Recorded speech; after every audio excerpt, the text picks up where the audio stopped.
আপনারা জানেন জুলুম শেখ হাসিনা উনি চেয়েছিল এই বাংলাদেশ থেকে বাংলাদেশ জাতীয়তাবাদী দলকে মুছে দেওয়ার জন্য, কিন্তু বাংলার প্রতিটি আনাচে কানাচে বরং প্রেসিডেন্ট জিয়াউর রহমানের সৈনিক দীর্ঘ 16টি বছর আন্দোলন সংগ্রাম করে অন্যায়ের বিরুদ্ধে এই ফ্যাসিস্ট শেখ হাসিনাকে বাংলাদেশ থেকে বিতাড়িত করে আজ আমরা মহা আনন্দে এই বিজয় দিবসের বিজয়ীদের স্মরণে আমরা এখানে এসেছি।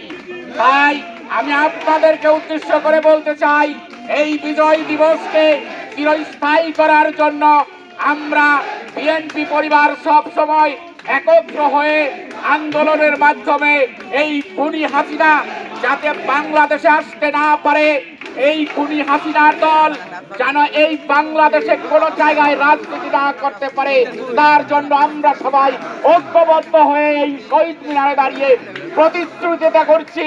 আমরা এই খুনি হাসিনাকে দেশ থেকে বিতাড়িত করেছি, আমাদের এই সোনার বাংলা সুজলা শস্য বলা বাংলাদেশকে জিয়াউর রহমানের আদর্শে, আমাদের দেশ নায়ক তারেক রহমানের আদর্শ নিয়ে আমরা আগামী দিনের একটি সুন্দর সরকার এবং সুন্দর ভবিষ্যৎ গঠন করব।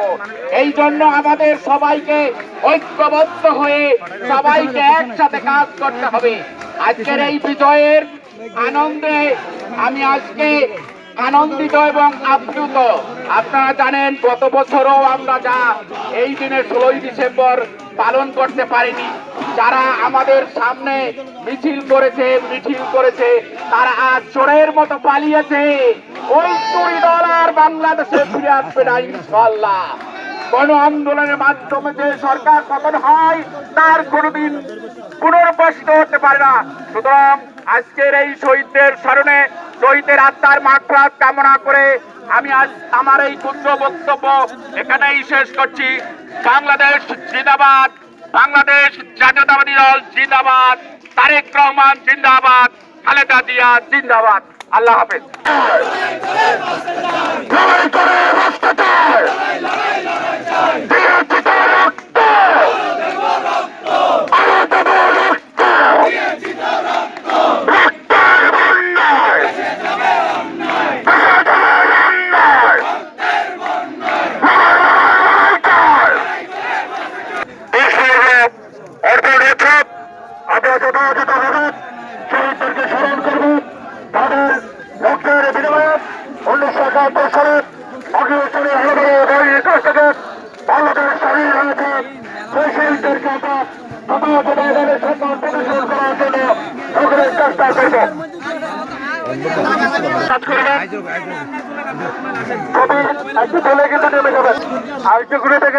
আমরা একটু তাদের দ্রুত করবেন, দাঁড়িয়ে আছে, আমরা একটু দ্রুত করেন, আমাদের ভাইয়েরা একটু ওদিকে দাঁড়িয়ে আছে, আমরা একটু দ্রুত করেন। ছাত্রদল চলে আসেন, চলে আসেন, যুবদল, স্বেচ্ছাসেবকদল, স্বেচ্ছাসেবকদল, বিএনপি যারা আছেন সবাই শেষ করে তাড়াতাড়ি। আমাদের এখানেই শেষ, আমাদের প্রোগ্রাম এখানে সমাপ্ত। আপনারা সবাই সারিবদ্ধভাবে সুশৃঙ্খল ভাবে সবাই নিচে চলে আসবেন।